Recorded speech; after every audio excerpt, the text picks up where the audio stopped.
New tonight at 11. It has been less than a year since a Spokane woman was gunned down while at work at Deaconess Hospital by her husband. And since then, Sheena Henderson's father, well, he's been working to prevent another tragedy like it from ever happening again. This week, Washington Governor Jay Inslee signed the Sheena Henderson Act into law. It requires law enforcement to notify families when a firearm is returned to its owner after it's been removed by police. But the owner has to wait 72 hours before it's returned.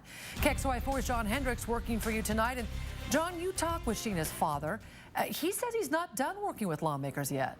Nadine, it's been a long road for them, and now that the governor's signature is on Sheena Henderson's act, Kennison says he's focusing on a companion bill. Its fate still undecided.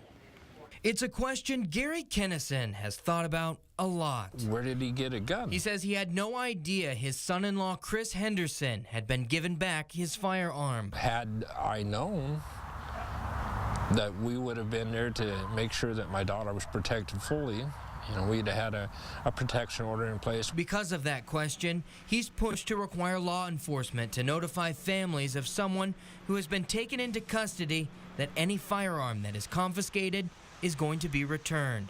He's now focused on a second bill that would require officers to notify mental health professionals within a certain time period when they think someone needs help. The Sheena and Chris Henderson law is kind of a no-brainer.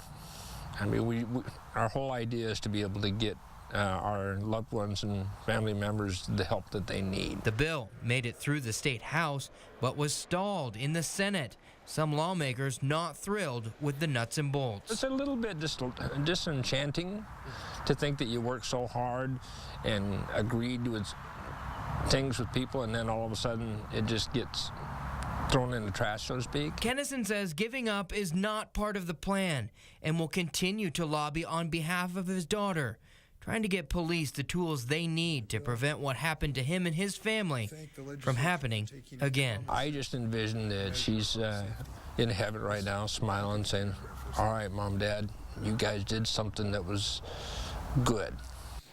Kennison says he'd like to see the Sheena Henderson Act adopted on a federal level. He says it will help save lives across our country. Reporting in studio tonight, John Hendricks, KXLY4 News.